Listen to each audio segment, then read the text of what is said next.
Yeah, let the big dog hunt. Hello again, everybody. Joe Staszak, along with you, along with my man Steve Kallas. It's time for another episode of Kallas Remarks with your host, Joe Staszak. My man right over there is Steve Kallas. We've been waiting for this one for a long time, brother. It's September 11th. Of course, we remember all the folks that have gone before us on September 11th. Tragic day in U.S. history, but it is opening day today in the NFL 2022. Are you ready? Already great to be with you as always. Was that an exhibition game Thursday night, or did that count? You know, it counts. It counts. You know, Buffalo was a favorite going into LA, where I think the incumbent Super Bowl champ was 8-0 in that game, the first game next season, and it was a second half debacle. I mean, that kid Josh Allen's a real deal, my friend. Stephon Diggs, and then they have Von Miller now. Von Miller got a chance to stay in LA. He goes to Buffalo. Really? And look at this. Well, He's all over Matt Stafford. Looks like he made the right choice so far, but it's interesting. It's a Joe Staszak line. Originally, the Rams were -1, right? Yeah. And wound up being +2.5. That's a big move, even if it's over a length of time. But I think you hit the nail on the head. Von Miller turned the Rams around last year, made them even better. Yep. Now Von Miller this year, he was a big factor in that game. And don't forget the other thing that I think everyone forgotten, there's no OBJ on Right. Rams.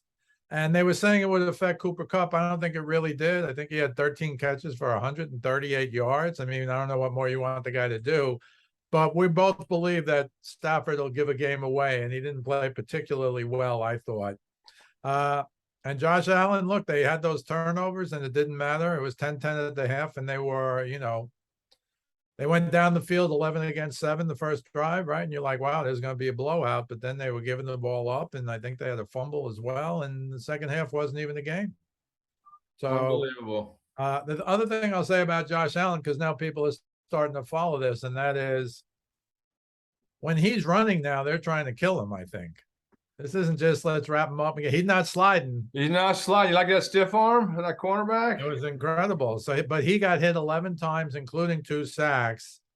And, I don't know about short term, but long term, you got to wonder, even as big and strong as he is, he has no desire to miss. He just wants to run you over. And I think, 17-game season and then the playoffs, I think that can be a problem. But we'll have to see what happens, because that's his game. He's certainly not backing down, and he's a big boy. Hard to bring him down. He is a big boy. Tom Brady. The Cowboys have never beaten Tom Brady. We're going to go right ahead to the marquee game tonight. 2.5-point favorite in Big D. You and I both have a connection to last year's season opener. We won't really get into it, but we remember it pretty well. Came down to the last few seconds or whatever, but. So, Brady had the 11 days off. Reports keep leaking that it was a, personal thing with Giselle and blah, blah, blah. She's not happy that he's back. Who knows? But he's back, and he's Tom Brady. And in Dallas tonight, I don't know what the Cowboys are going to look like. Tony Pollard's out. I'm sorry, Michael Gallup's out tonight. What are the Cowboys looking like this year? And can the Bucs get back to the form they were 2 years ago? 2 tough questions. I don't think the Cowboys are as good. They've got some injuries. They lost part of their line. Collins left. The left tackle's hurt. I think they're in trouble. But the Bucs are in trouble too. Ryan Jensen out till maybe December. Cap is somewhere else. Another lineman retired. They're going to try and get pressure on Brady up the middle, which is how you get Brady or virtually any quarterback, and they're up the middle isn't what it used to be. Having said that, they got weapons galore. I'm sorry, I think Julio Jones is having a big year. And not that I do these, what are they called, prop bets? Prop bets. Julio Jones for the season, his over-under on pass receiving yards, 529. So they're just saying he's going to get hurt. What? Right? They're saying he's going to get hurt.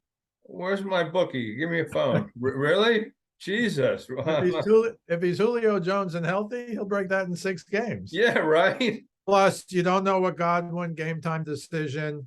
There's no Gronk this year. They still Not have yet. Not yet. They still have that. Well, he swears even if Tom calls, he's not coming back. We'll see. Yeah, we'll see. But Evans is still probably the best weapon. I understand Godwin might be the best receiver, but in the red zone, it's all Evans. Mike Evans, I wanted to interject real quick. 8 straight seasons with 1,000 yards. I think that ties the record. I think you're Slow right. and steady. And Fournette has become a top running back, including coming out of the backfield. He's awesome. So I think it's more going to be a function of something Brady does well, which is get rid of the ball quickly. You know, he can move around a little in the pocket, give him credit for that, but he ain't running anywhere. Although he did last year a few times, and, you know, he did have a couple of like 11-yard runs or something. But I'm not, you know, you can't go against Brady. I'm sorry. You know, he was voted #1 by the players this year, 45 years old. As he should be. As he should be. And so I think I like the Bucs in the game, certainly.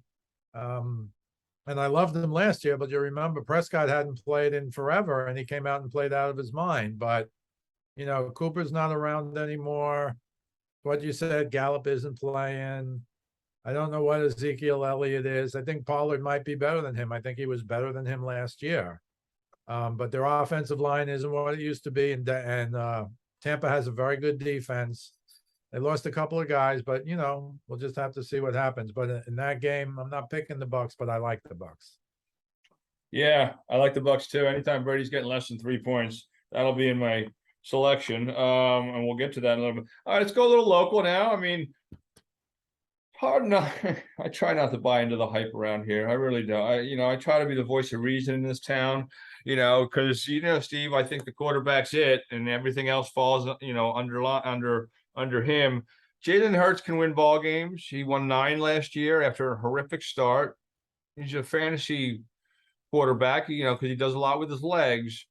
I don't think he's there yet. It is year number 3, kind of 2.5, not even 2.5, because he had 1 full year, 4 games a year before, beat the Saints that game at home. But they're in Detroit. Jared Goff doesn't do much for me, neither do the Detroit Lions. If you recall, the first game last year with Nick Sirianni and everybody, before it went south, they went into Atlanta. They were buttoned up. They won like 31-14 or something. They looked sharp. I like them today. I think when they face a formidable foe, they'll get their comeuppance, but I think they can beat up on some weaker teams. Well, they got some nice pickups. I'm in on the Eagles. I think they're going to beat the Cowboys for the NFC East. Okay. Hassan Reddick, they picked him up. And this Bradbury, he's been lost in New York, and you never say that, but he's been lost in New York with the Giants. I think he made the Pro Bowl last year, but he's a very, very good corner. And, you're right about Hurts, but A.J. Brown's going to be a big pickup for them, I think. And, of course, this isn't a rest in peace thing, but the loss of Jalen Reagor should be at least mentioned. It's just kind of hysterical that they sent him to the Vikings, where he can hook up with Justin Jefferson now. Yeah, right. But I certainly like the Eagles today over the Lions. You like how hard the Lions play for Dan Campbell, and they came on a little at the end. But Jared Goff is not the answer. There's a reason why they made the trade. Now, the Lions got a lot of pieces for Matthew Stafford, including Jared Goff, and I know it's in Detroit, but I think the Eagles are very good. They ran all day on them last year. I'm sure you remember that. And I think they're going to run all day on them today. And that will be one of my picks, because I think the Eagles have done some good things in terms of helping their defense, which was already good. And so we'll see what happens. But I think the Eagles are for real. You're right. We'll have to see how Hurts does against really good teams. That's kind of the key. But I certainly like the Eagles today. All right. Well, we shall see. Joe Burrow in Pittsburgh at home today, facing the Steelers with, Mitch Trubisky. That's what we're doing here this year. Is this a transitional year for the Steelers, or what are we doing here? He's got to be on a short leash. But, everybody kills Trubisky, but he is 29-21 as a starter. He's considering he was with a team that was somewhat dysfunctional. Right, and he had a good defense in Chicago. Yeah. But he is athletic. He can run. He's that double, maybe threat quarterback. I'm not sure if he's a double threat quarterback, but he can pass and he can run. So I guess that makes him one. We'll just have to see, though. I don't think he's the answer. And they'll be screaming for Kenny Pickett pretty quickly. You couldn't have started Pickett and then benched him for Trubisky, but you certainly can start Trubisky and bench him for Kenny Pickett.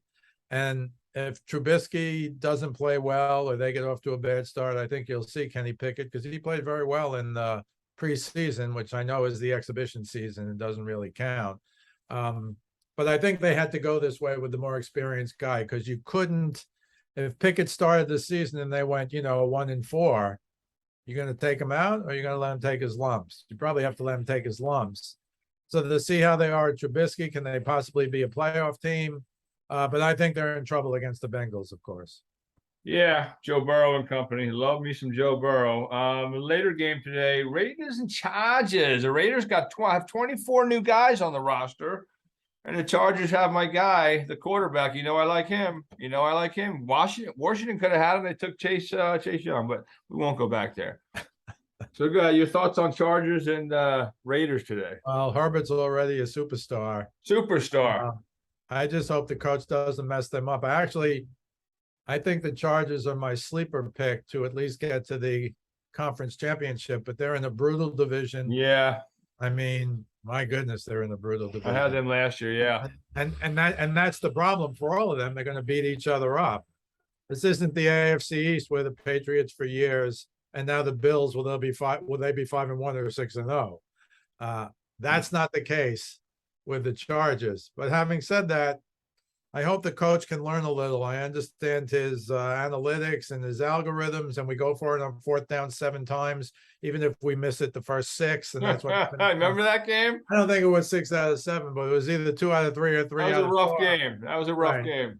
And you're sitting there, and then they lost a heartbreaker to the Raiders. Last game of the year. All they needed to do was tie, I think, right? Right. So I really do like the Chargers. I'm a little concerned with the coach. He sounds like Pete Carroll. Yeah, I would have thrown the ball there again. Or Kevin Cash when he took Blake Snell out of the greatest game Blake Snell will ever pitch in the World Series. Yeah, I do it again. And you like looking at these guys, and you wish the next year the exact same thing could happen to see if they'd really be dumb enough right to do it again. But hey, maybe they would be. Who knows? But I like the Chargers big time, and I think Herbert's going to have an even better year. I think he's an MVP candidate. Although I understand the cries for Josh Allen, and after the first game, he's the MVP. Right. He's just, it's unbelievable because usually I think when a quarterback has it in his first 2 years, and I thought he was just like almost like a Josh Rosen, but man, did he really turn his game around. His arm, he got a cannon of an arm, he runs. He has a little Carson Wentz in him too, the bad Carson Wentz where he doesn't slide and he just likes to take hits. But we shall see. Chiefs at Cardinals today, 6.5-point favorites on the road against Kyler Murray with the new contract. And what do you think? Without Tyreek Hill, they have Juju Smith-Schuster, but I don't know if he's going to replace Tyreek Hill. I heard Patrick Mahomes say, "Well, it's more balanced offense." Well, that's great, but you get 108 passes to Tyreek Hill. I'll take that versus, 70 here, 70 there. Right. Tyreek Hill is a once in a lifetime, speed burner. Nobody replaces Tyreek. No. They can say whatever they want, but nobody replaces him. But they still have Kelsey. I don't think their defense is very good against the run. I think that's still going to be their Achilles heel. Might be a shootout, that kind of game. But I think the Cardinals are on demand as well, right? DeAndre Hopkins is out for, I don't know. 6 games. I drafted him the other night in the 7th round. Yes. Because week 7, I'm in. Week 7 is when I start going that way. Yeah. So you can take Hill out of the Chiefs, and you can take him, I don't know, Hopkins out of the Cardinals. Those are like 2 gigantic losses, and I don't care what any of them do. And I don't even care if this final score is 42-35. You can't replace those 2 guys. So I like the Chiefs still. I'm on the Andy Reid bandwagon. Maybe you're not from the Philly days, but he's wiped those away. He's a Hall of Fame coach. He's got arguably the best quarterback in the world, if not one of the 2 or 3. So I still like the Chiefs, but I didn't pick them either because, opening day on the road. I picked a couple of road games, but it's tough. But I have good reasons to pick a road game like the Eagles over the Lions. I think that's a mismatch. Here's what happened with me and Andy Reid. You know, I used to. Sorry, I just got to go on a sidebar here. You So I live used to in kill him when you he. live in Philly. That's what happened with you. Yeah, true. And I killed him here on the radio. He's a very nice guy, though, very good person. He goes to Kansas City. I start turning a little. They were 2-14. He turned that program 11 wins his second year for his first year. But since the Super Bowl, looking back at his body of work, he's got a ring. All right, he's in the club. That pretty much puts him, I guess, in the Hall of Fame. Three playoff games, blown leads of 18, 18, and 28 in three playoff games, including last year at home to the Bengals. I can't overlook that. B Ford goes off sides, or they maybe win another one. He left so many rings on the table everywhere. I just can't. I mean, eventually he wins one, and he did. They were down 10 with 7 minutes left in that one. Jesus. So anyway, that's my Andy Reid rant. So I'm kind of back off on Andy Reid now. But yes, they certainly still have a good team, and he does do a nice job. Let's do our picks now, man. We've got 3 picks. You could go more if you like more, but 3 picks usually from us for entertainment purposes only. I'll let you go first. I'm going Eagles -4.5 at Detroit. Again, it's a road game. Maybe you shouldn't pick them the first week or. I'm looking at 5.5. I'm just saying ESPN right now has them at 5.5. But if you have 4.5, I'll do that because I like the Eagles too. This was FanDuel yesterday, so you could right. walk in somewhere, which I didn't. But I also like the Titans. I don't know how the Giants are going to be good. I just don't think I think the Jets are better than the Giants. I don't know how they're going to stop Derrick Henry. They didn't pick up the 50-year option on Daniel Jones. They didn't even pick up the 50-year option on Barkley, Joe. And I know Barkley's been hurt in and out, but as a general rule, he's had the one good year and that's it. And every year I'm going to be better. I'm going to be healthy. I'm going to be better. I'm going to be healthy. And nothing happens. So I think the Giants are a little better than they were last year, but they weren't very good last year.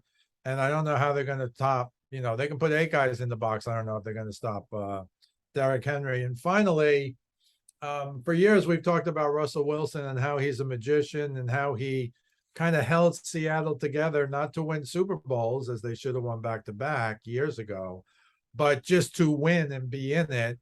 The Legion of Boom has, long left the building. And now Wilson goes back as a Broncos team where everybody says, if the Broncos get a quarterback, they can win the Super Bowl. Now, they're also in the wrong division with the Chargers, et cetera. Right. But I think to go back to Seattle, the 12th man hasn't been the 12th man for a few years either. And I think Russell Wilson wants to kill them. Yeah, you saw that article that came out about yes, what happened? Yes. And I think Denver is much better than Seattle. And Seattle has Geno Smith. So the magic of Russell Wilson all these last years is now going to be what? Replaced by Geno Smith? Yeah, not so much. I don't think so. So even at 6.5, I know they're asking you to bet Russell Wilson and the Broncos, but I think that's a good bet today. Okay, I like your Eagles pick. I'm going with your Eagles pick. I don't care if it's 4.5, 5.5. I like them on the road. They killed Detroit like 44-6 last year there. Different season, I get it. I looked at the Tennessee game because I thought that line smelled. But it's also week 1. Vegas gets better as the season goes along because you have more information and they can crunch more numbers. I know home teams, this is my own statistic, laying 5 or 5.5 in a seemingly very winnable game that usually doesn't work out. Just keep an eye on that. I know that would go against you. Just keep an eye on that. I wouldn't do it week 1 because I think Vegas needs a little bit more time, but I thought that line was a little low because you're right. Is that another going to hang in there? What's that? Is that another Joe Staszak rule? That's a Joe Staszak rule. So just keep an eye on that one. So that's not one of my picks. The other pick, if you recall, Kansas City was the worst play in the league last year. They couldn't, cover a pot of rice. They're giving 6.5 to the Cardinals on the road. I'll take the Cardinals. I like home dogs. And Kyler Murray does some good things. He's under a new contract. Maybe he's not playing video games anymore. Maybe he's actually looking at film. I like that. And anytime, I don't care where they can play on Neptune. If Brady's giving less than 3 points, I like Tampa Bay. This is revenge for our opener last year. Laying 2.5 to Dallas. I like Tampa Bay. All right, man. Good stuff. Let's talk MLB. Aaron Judge. Let me give you my final four because I Oh, wanted right. to I'm sorry. for the Sorry. season. I'll give you mine next week. And just again, this is just 2 in the AFC, 2 in the NFC. I don't want to pick the Super Bowl yet. This is often futile to try and do that this early, but I'm going to go in the NFC for a rematch, Bucks and Rams, because so many people are picking the Packers. Tell me what I'm missing. I know they're in a terrible division. You're not missing anything. I mean, you're missing something because I'm missing the same thing. Why is anyone taking the Packers? They lost their best player, second best player. Right, and they lose so many games at home in the playoffs. They're just not a real good playoff team. Bakhtiari is maybe coming back, but is he going to be 100%? And I know he's key, but he's always in and out, hurt, not hurt. And I know Aaron Rodgers called out the young receivers, but I just don't. Even if they were the same as last year, I wouldn't like them. So I don't know how they're better. I don't know how you can pick them. I think I just heard Mike Golick to, I think, win the Packers to win the NFC. And you're like, what are you looking at? What are you thinking? Because they lost their second best player, the best receiver, arguably in football, which was always weird to me that, Rodgers didn't get some kind of guarantee or pick up the phone and call him and say, what's going on? Because now they start out in a hole. Now, that doesn't mean Rodgers won't have another MVP caliber season, but I don't see it. So after that, to me, it's only, I didn't think the Rams looked good the other day, but both of us, we think Matthew Stafford will give games away, and he will. And then Brady is the question mark, not because of Brady, but because 3 of his guys in the line, the front are decimated. Yeah. Last year, he was the least hit guy in the NFL. That's why. But again, he has such an ability to get rid of the ball quick. So I got them in the NFC, which I don't even know if that's a surprise, but if everybody's picking the Packers to make the NFC Championship They're game, wrong. They're wrong. Go against the public. I think you're right. So AFC, I'm going Bills, but Bills and Chargers, because I think the Chargers, I know they're not a big sleeper, but they're still a sleeper to me. But I think they can get it done. Yes, they're in the wrong division. Yes, they're going to beat each other up. I don't think anybody in that division is going to get the bye because they're going to beat each other up. But I think the Chargers by the end of the year are going to have a capacity to beat anybody at home or on the road. So I'll go Chargers, Bills, AFC, Bucks, Rams, and NFC. We'll get yours next week so you can do a little more study. And I know you know what? I'm going to give them right now. I don't think it's fair to watch a game, so I'm going to give them right now. I like the Bills and Chargers. We talked about this. I like Tampa Bay to get back, with Brady. I know he's got some offensive line issues, but if he gets the ball out in 2.3 seconds, I'll go with him. And how about this? You and I both like this quarterback. He doesn't show up in big games, though, but I'm going to say it's his year. Kirk Cousins and the Minnesota Vikings, I'm saying, are going to the NFC title game with the Tampa Bay Bucks.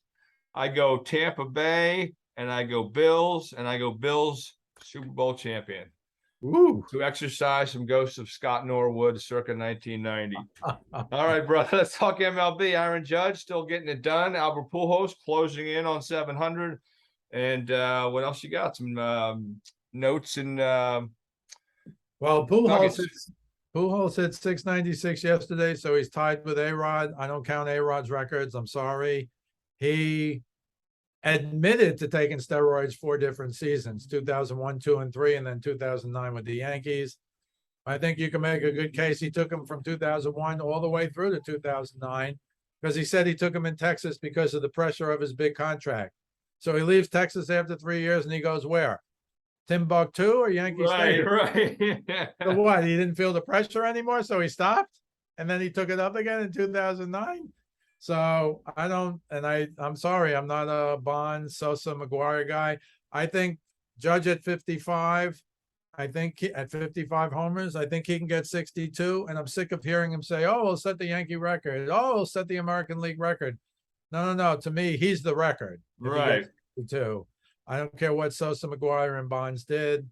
It's all asterisk forever, at least for me. Although I must say now, as we're getting farther away from it, Joe, you hear Sports Center, they just say it automatically. Oh, Pujols will be the 4th guy to get to 700 after Bonds and Aaron and Ruth. And I'm like, you should really switch them.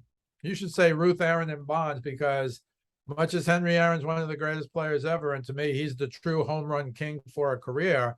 I think it took him like 2,000 more at bats to beat Ruth. Yeah, yeah. That's another one people don't even look at. But I think the whole Bond stuff is ridiculous. So, two other things. Zach Gallen, 41 in the third, straight scoreless innings.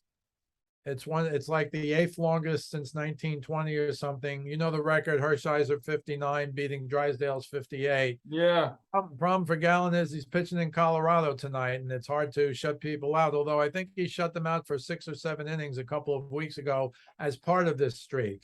So 41 in the third is pretty incredible. I have a great trivia question up at Speaking of Sports with Steve Kallas. Who are the 3 record holders for the longest in the regular season? And who are the 3 record holders for the longest in the World Series? And I'll just send people to Speaking of Sports with Steve Kallas for the answers. It's fascinating stuff. But for him to go 41 in the third in today's game, given how everybody's either swinging for a home run or a strikeout, I think is pretty interesting. The other thing, Mike Trout, home runs in 6 games in a row. It's a new Angels record, but the world record is 8. I think Dale Long and Mattingly, maybe somebody else has done it by now, but Trout, when he's healthy, is still one of, if not the best player in baseball. I don't know how you compare him to Shohei Ohtani because he pitches too, but certainly when Trout is healthy, he's an all-time great, which he's already become, no matter what happens in the future. But once again, they're going nowhere. You know, Ohtani's a free agent after the end of next year, and he's already said, I want to go somewhere and win. So I don't know if Mike Trout's going to be able to talk him into it. Now, they lost Rendon for pretty much the whole season. I thought Trout, Ohtani, Rendon were the best 2, 3, 4 combination in baseball, but they never quite, you know, it's almost like the Brooklyn Nets. They never quite got to play together. And we'll have to see, but they're still short on pitching, which is the problem with these teams. But yeah, I think Mike Trout is still a superstar, and now he's healthy. He seemed to have fought off that incredibly rare back disease, whatever that was about. But yeah, those are the baseball notes. You know, the Mets and the Braves are fighting for first place now. ESPN picks the Mets because they have the weakest schedule, but they're like, I think they're 3-2 in their first 5 games against the Pirates. Trying to think who else. Oh, and the Marlins. So they need to do better than 3-2. They have a 13-game swing. And the Yankees, you know, they did finally beat Tampa Bay yesterday. They got 7 singles in a row off Kluber to start the game. Apparently that hasn't happened in 30 years. 7 in a row. And so they easily beat Tampa yesterday, but today's the rubber match of that set. And, you know, Tampa's only 3-4 games behind in the loss column, and they were 15.5 behind. I think it was like even in July. So the Yankees have fallen off a cliff. They did get Stanton back finally, but no Rizzo, no LeMahieu. So I think they're in trouble. And I still don't rely on Garrett Cole to win a really big game against a really good team. Sure. I just don't see that. All right. Well, let's go back into football. We'll do college football because it was a crazy day yesterday. Not for nothing, but I have week 3 on my calendar, Miami, Texas A&M. Everyone's talking about that game and that whole Jimbo Fisher and his spat with, you know, the Alabama's coach Nick Saban. They lose at home in a look-ahead game to Miami, at home to Appalachian State. Appalachian State is like it's like a dream record. Remember they wrecked Michigan's, you know, season that they Appalachian State, and they drove down the field in the fourth quarter, kicked a 29-yard field goal. Texas A&M came back, missed a 47-yarder, but Appalachian State still had to get a first down or 2, and they did. Ran out the clock in Texas, in College Station. I can't believe it. So it won't have as much luster next week with Miami, but and then Notre Dame loses. Marcus Freeman, the only Notre Dame coach to ever lose his first 3 games. They count the one last year when he coached in the bowl game, I guess, because I saw that statistic. It's a shame because he's going to start getting like death threats and stuff because, you know, they lost to Marshall. But, you know, I didn't think they were a number 5 ranked team in the nation, but I didn't think they should be 0-2 either. Well, I think they're the first team, right, in the top 10 to ever lose their first 2 games well ranked, because they only dropped from 5 to 6. Now they're going to drop. Yeah. heavily. Mightily. But Kalen LeBourne, 163 yards on the ground, so they got a lot of work to do. Notre Dame. I don't know if Brian Kelly is laughing somewhere. Right. He shouldn't be laughing too hard. He doesn't have really a top program at LSU yet. He's in trouble this year, but you got to let him recruit for a Yeah, year. no, I know. And I don't know if inwardly Nick Saban, I saw an interview with him and Bob Costas on that show that Bob Costas has on HBO. And Nick Saban was really, I shouldn't have mentioned him. He was really kind of apologetic, but he has to be inwardly laughing that they lost Oh, to of course. Appalachian State, although he was all out to survive against Texas. Texas, they need a last second field goal. And Texas, because the Ewers guy, Quinn Ewers, in the first quarter threw for 134 yards and got hurt on the last play of the first quarter. So even with their backup, they still had a chance to win. But give Alabama credit. Unlike Texas A&M, unlike Notre Dame, they can play poorly for them and yet somehow at the end come out with the victory. And I think I saw Paul Feinbaum today. Already Alabama's down to number 2, as they should be, because your Georgia team is just rolling over people. And they should be number 1, and they are number 1. Samford. But it's a good wake-up call for a team like Alabama to not lose. Right. Yeah. To just survive, because at the end of the year, if they're 12-0 or 11-1, as opposed to 11-1 or 10-2, in football, as you know, that's all the difference in the world. And even though they announced they're going to 12 teams in a few years, they should do that this year. I know I know it always takes time, but the notion that it's going to be like 3 or 4 years, they're already saying, it'll be earlier than that. But 12 teams with the top 4 get a bye, I think that's kind of fair. Yeah. And the problem in football now is whoever's been the 4th team in, usually Notre Dame, they can't compete with the top 3. They get their heads kicked in. Get rocked. Right. So I don't know I know it's going to be a big moneymaker the first round when you have numbers 5 through 12 playing each other. And I won't say it's 7 through 10 in the NBA or it's wild cards in baseball, but you are getting, when you're going to like 9, 10, 11, and 12, I don't think you're going to find one where one of them beats the number 1 or 2 team in the country whenever they start doing this. But it is better. And maybe you will have more parity and you'll get better teams at 5, 6, 7, and 8. But again, the way they've had it now, the number 4 team is always the big underdog. And I think almost always, I'm trying to remember, there must have been a 4 maybe who won once, but they usually get their heads kicked in. But think of all the money all the colleges will make. And that's just, follow the money, man. Follow the money. It's all about the money. So very disappointed for Notre Dame. And again, Jumbo Fisher, he's going to have to focus on his team now and not worry about what Nick Saban says. Exactly. And Nick Saban escaped. That'll hurt him a little bit, but if they stay undefeated, they stay undefeated. I don't know if they will be, because if you watch the Texas game, obviously Alabama isn't quite what we think of Alabama. They were like 20-point favorites too, I think 19 or 20-point favorites. And they were in trouble to the very end. To the very end. Great stuff. But it was great opening week so far. I'm sure today will not disappoint. And we'll talk about week 1 in the NFL next Friday when we tape this. Great job, Steve. You can catch Steve's stuff on his Facebook forum page, as he mentioned. Excuse me. Speaking of sports with Steve Kallas, you can also check out his videos, westchestercountypost.com, on YouTube. This this podcast will also be on YouTube in a little bit. We post it every Friday morning. I was a little under the weather with COVID, so we posted it Sunday morning, but I'm amped. I'm ready to go. You can follow me on Twitter at JoeStaszak975. Steven, great job as usual, man. Enjoy the game. Always a pleasure, John. All right, folks. We appreciate it. Be safe and enjoy week 1 of the NFL. So long, everybody.